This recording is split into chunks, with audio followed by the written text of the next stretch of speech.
because I'm learning from you, man. I'm pretending not knowing anything. It's hard. You know, but that's the thing, man. Like, honestly, I've done a lot of thinking about it, and I think that the core, like, engagement of EVE Online, if you want to talk about, like, the emotions like Fura and all that stuff, which it has all those too, but really, I think that the thing that makes EVE so long term is the act of learning, the joy of learning, the fact that every day you play EVE, you're going to discover some niche of it that you just and you know, as a new player, you'll be talking to somebody that is super old, and you'll just happen to know what this little thing does better than they do, and that's totally fine. Like, no one knows everything. Everybody's learning this game. Yeah. And the more you sink into that, the better off you are.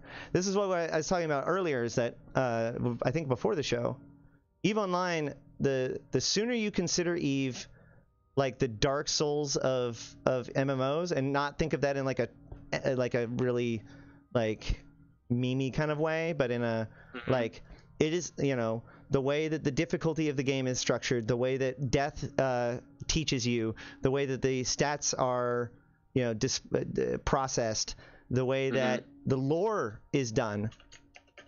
You know, all these things are very... Did I just warp you or not? Nope. Nope, I didn't. Good. I canceled the warp because I didn't think I did. And it's good that I was right. I'm warping now. Yep. Take the warp. But yeah. So... always be ready to learn. It's one of the things that I've been grappling a lot with. It's like EVE is an adventure game. It's like it's a classic adventure. It's like, you know, when you go on adventure, you have to do things, you know, not everything is fun on adventure. You have to like climb the mountain before, you know, reaching the peak and getting the oomph of getting there. So I mean, it's a lot about the journey, but it is an adventure. That's the thing. Right. And that's a big thing that Fonsui likes to preach, is that he likes to reinforce the fact that it's not a game in the classic sense. It's not something that you pick up, learn, beat, put down. Right? Yeah. It is a hobby. It is a set of tools, and you know, I like to say it is a interface with an alternative sci-fi future, more than anything else. But that sounds super like markety. Like, it's funny, there's almost no way to truly describe EVE without starting to sound like really markety, because like the fact that EVE, man, you can jump through, by the way. I'm jumping. The fact that EVE manages to pull it off is the amazing part, right? Like, it's what other people would like to do but don't, but that's how they market it. All right. So as I said, the first T1s are mostly about just learning the structure of the Abyss and how your ship flies.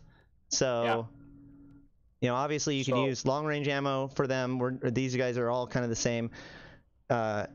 You want to stay out of the blue clouds in particular, because you are a frigate, obviously. You also don't, the suppressor you don't care about, so you can use that to your advantage. In fact, we're going to use that to our advantage when it comes to the rogue drones. Do you care which one we start shooting at? No. So these drones in particular are so, like, they're designed to be killed super quick. They will kill you if you can't kill them super quick, or if you have, like, if they have a random damage type. So if they have the wrong damage type for your vulnerability, they can threaten you damage-wise. But they're usually pretty quick to clear out. And as I'm showing, if you pull them into this suppressor, this is my favorite thing in the entire Abyss. Like, I don't even care that it often takes longer than just killing them yourself. I will stop and kill off the rogue drones in the pile, or with the suppressor. Yeah, to break the noob card a little bit. Like, I remember when we were like play testing these towers for the first time, like the joy of seeing it actually functioning and like working, because it's, you know, they're basically just all working off standings. Like, do I like you, or do I not like you? Right. And just seeing it work for the first time, it was so nice. Yeah, and fireworks. obviously, me and a lot of my viewers also appreciate the amount that the lore is reflected in these mechanics, right? Because you have this conflict, you know, while this race is in lockstep about, you know, most of their feelings about things, they do not agree on the deviant automata, and if you, which is the rogue drones, and if you dig into it, it makes sense, because when the rogue drones first showed up in the Abyss, which I believe is the first event in all of the logs that we have from the Triglavians, but I'm not 100% sure on that.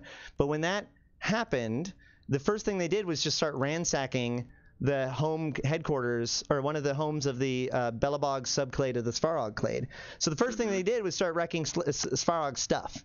So Svarog kills them and says, hey, we think that we should just keep killing these dudes, that they're posh lost. And normally, in every other case, get ready to jump, or you should be jumping through the gate, I'm sorry. Yeah. The goal in any given room is to be, when the last rat dies, to be on the gate, ready to jump through. So that way as little time is wasted as possible. Yeah. And we're not worrying about the subnodes. Right. As I said, if you're a truly new person, I'd recommend during this T1 for you to go after the subnodes, just so you can see the boundary. But in Frigate Abyss in particular, but also just in general, the rule is you don't go after the extraction subnodes unless it literally does not add any time to your run, because any extra time going after subnodes would be better off jumping into the next Abyss.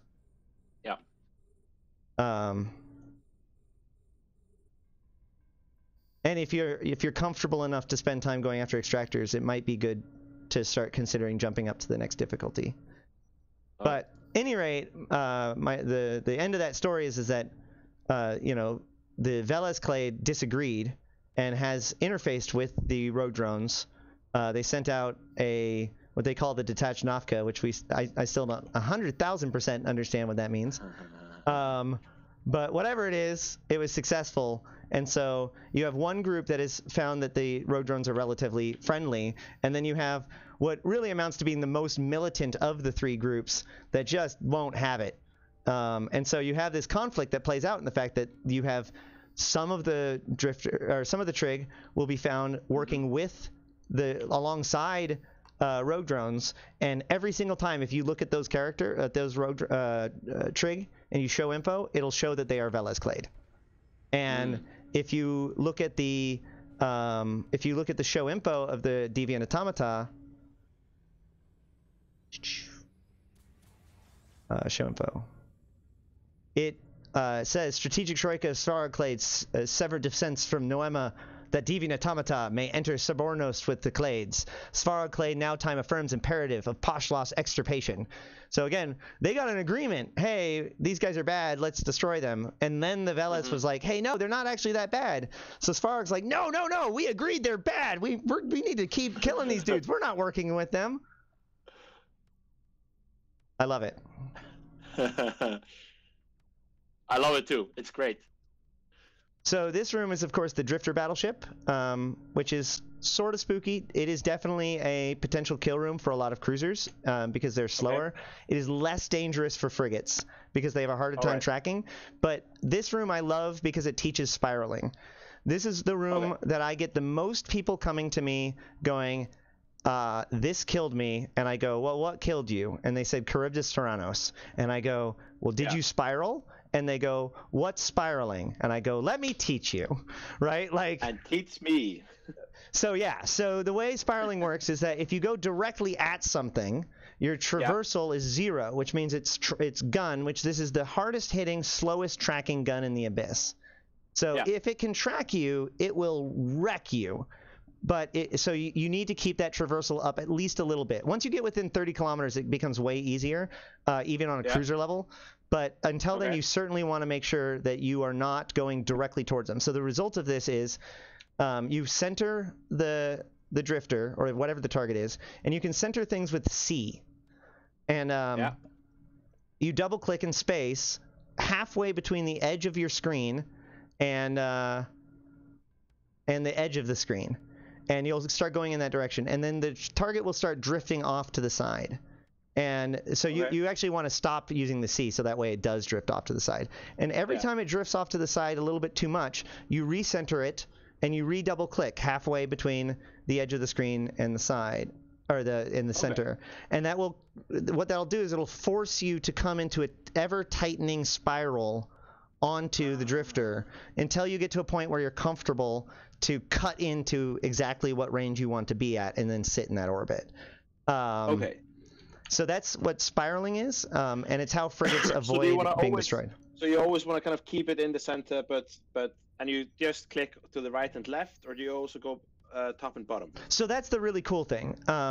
You know, you go in any direction, and especially as a cruiser, this really is important because one of the ways that the drifter kills people, in particular, is that she runs away, and if you let her run away in a direction, she can escape into the main room. And a lot of the ships are not fast enough to reliably catch up with her, especially if one of the rats messes with you. And so that can actually be a death situation. And so the way you do that is you cut one direction, and then halfway to getting to her, you actually cut the other direction. Like right as you're getting past the gate, you actually cut to put yourself in between her and the gate. And what that does is it forces her to continue to go back against the wall. And once you pin her against the wall, then she just sticks there and you can just kill her. But the problem with that is that you're now burning way far in order to get back to the gate. And that's the second way that she kills you, because it takes so much extra time to deal with her. So if you can, especially as a frigate, get behind her and turn it around so that way you keep her corralled behind the gate, then that'll save you. So you actually not only don't want to spiral, but you actually want to kind of change your angle depending on which direction you want the drifter to end up going. Oh, okay. Oh, super cool. Do you want to try another T1 or do you want to step into T2? Let's step into T2. All right. But I have to say that second room, like, you know, I got into way into armor, so that was good. It was a healthy kind of race of heartbeats. Which one was that? I should put you on a watch list. What was the enemies? Oh, that was the sleeper enemies, right? The sleeper enemies, yeah. Yeah, those guys can do a lot of damage. One of the scariest rooms, honestly, one of the rooms that you would lose newbies in the most would be the battlecruiser room. Okay. Because they have extremely high damage. But most importantly, they have like infinite tracking. As Fonsui says, it's as if the rest of the room is standing still to that ship at any given time. So you're either in range or not. Now the good news is that its range is like it's no longer effective after about 8K. But you know, this is why Gallente really struggle. Like this is the #1 reason why Gallente struggle in the Abyss, because it eats drones and it eats blaster boats. If you can't shoot more than 8K, you're really struggling. So it's the thing that I was running Abyss in Isitas and Navy issues for the first 8 months, and a lot of drone damage. Exactly. So now imagine that to your frigate, right? So a newbie has gotten used to everything not really messing with them, and then suddenly this thing turns and blap, and they go, "Oh, I'm a pod now. That's cool." All right, here's a 2-2.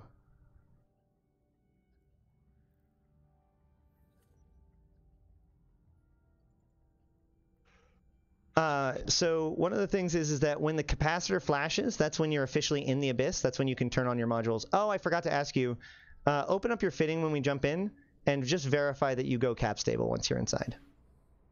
Okay. Because we may need to, like, theoretically jigger. I'm running multi-frequency as well. Yeah, it still should be, I think. Wait, if you have the correct skills. So in this case, we have a Fire Watcher, 2 Preservers, and a Warden. We're definitely going to want to get the Fire Watcher and the Warden. You probably don't have tags already on the overview. So, and you're also not in here. I have not altered my overview at all. Yeah. And for some reason, it's not on the default. Wait, why am I not going through? Activate. Oh, yes, that activate button.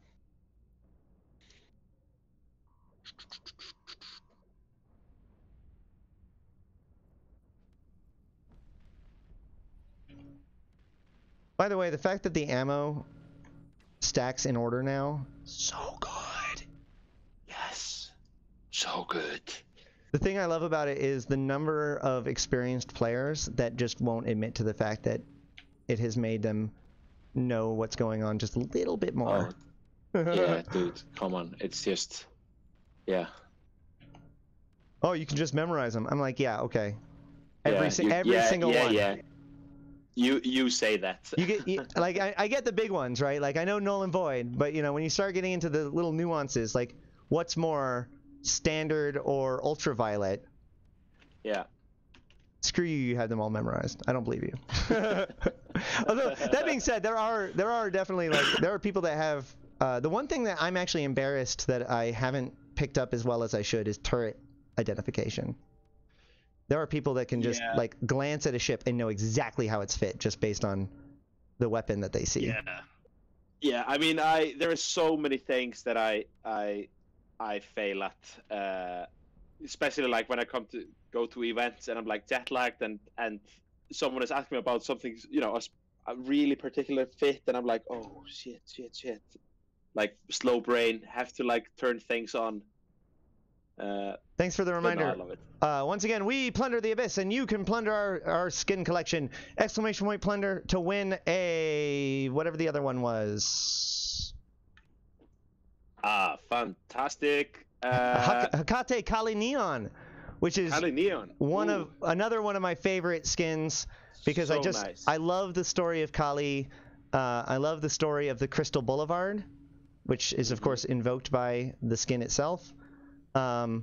Just because I think that story explains the Galente better than any one thing. It's this gorgeous, completely over the top, decadent, luxurious area of town that exists to protect the government by using the people as a human shield. Like, there's nothing more that one thing. If I need to explain the Galente to people, I just say this is their city. Oh shit! Overheat your afterburner. Oh shit! Oh. This is a rough room, man. Record. This is a rough room, man. Oh boy. I looked away for like 1 second.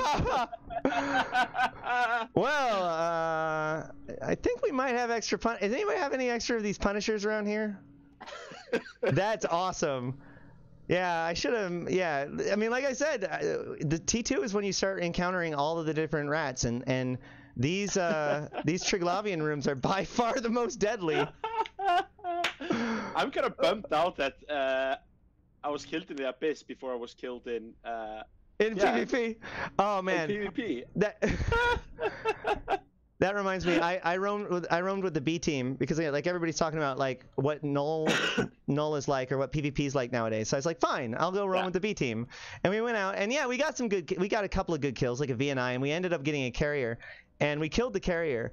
But the rats in the room killed me as we were killing the carrier because we were in polarized Hecates. And so, like, Extra Squishy came out with a video of it, and the final piece of his video before he cuts it off is me saying, God damn it, I go do PvP and eat, and then the rats still are the things that kill me.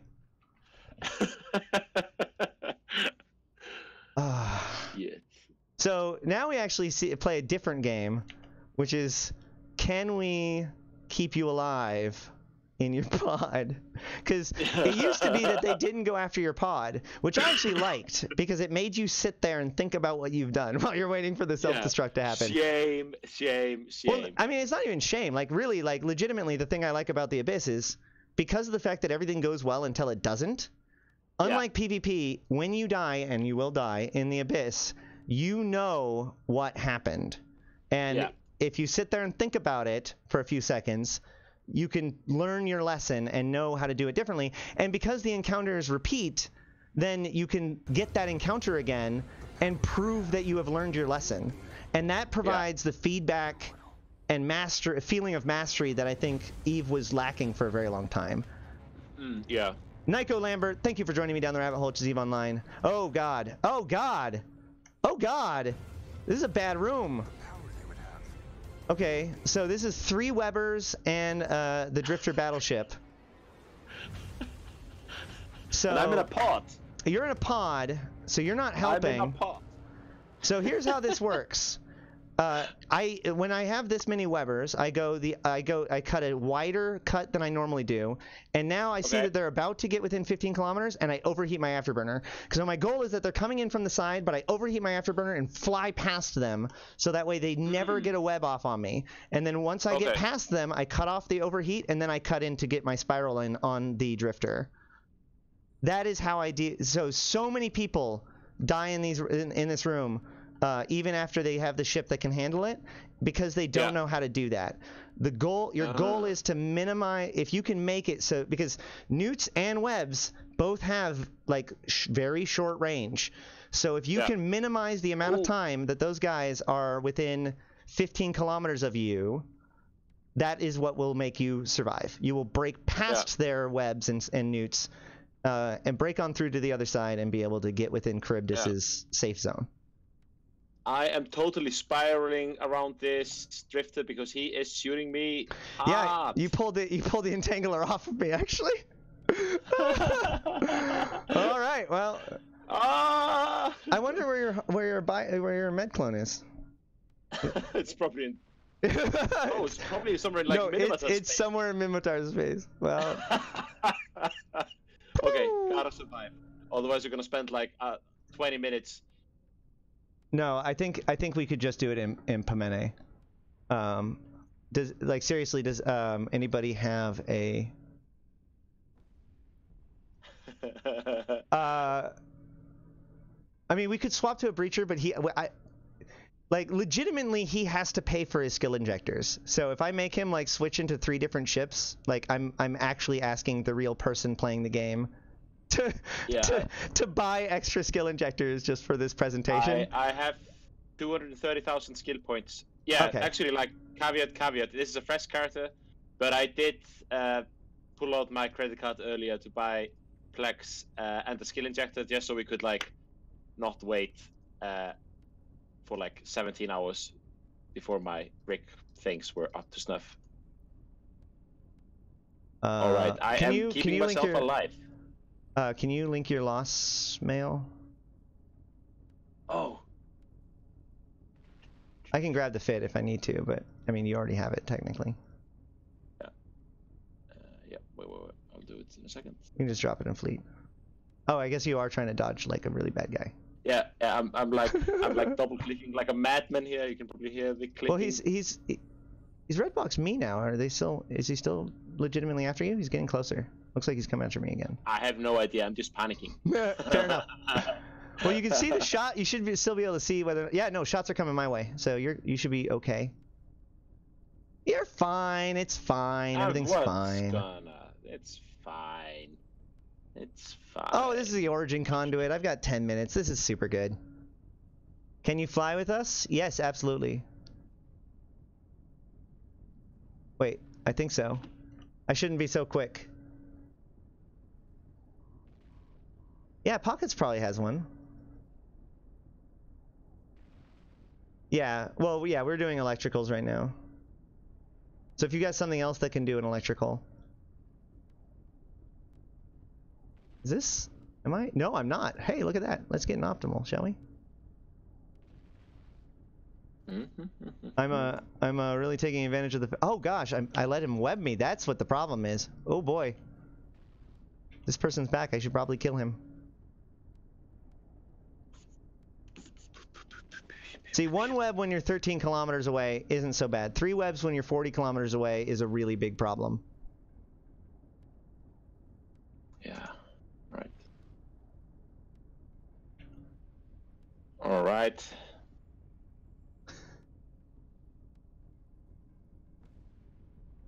Retribution isn't going to work. He can't fly Retribution right now. Can I get the lost mail? Yep. Wait. There it is. Sorry. It's in your notifications. Yeah. Drag and drop, my friend. Yes, I know. I am old. I'm an old man. Wait, I can't drag and drop the notification. Ah, yeah. Here we no, go. you open it up and then the picture. Yeah. No, I do like do the classic shake and grab. Yeah, I just linked. Yeah. Oh, Kilthorn also linked it, I think. So that. I assume that those are going to be the same fit. Man, I haven't done my C kill port. So, op success, you lived? I lived. Woo! You can, so even if you don't want to do your Z kill board, you can, or if you haven't done it yet, you can always do the external link and then just pull it over. Yeah. Burger's roleplay of a new bro is really convincing. No, he's. I try my best. He's played the game quite a bit, but we're purposefully taking him into environments that are not necessarily the thing that he is. You said you've done cruiser stuff, but not. I mean, yeah. The Punisher just dies, man. Like, it's an alpha Punisher, dude. It was more the fit. Yeah, I mean, I looked away from for a second, and it punished me. All right, Liz is giggling. That means mission accomplished. Yeah, all right, definitely. Let's go ahead and pull. It's all for the laughs. Absolutely. So let's go ahead and get another Punisher, or like 3 to you. Remember, I'm slow boarding out of this Abyssal Dead Space here. Oh yeah, that's exciting. Good luck with that. Yeah, it's. You've got like 7 minutes. You'll be fine.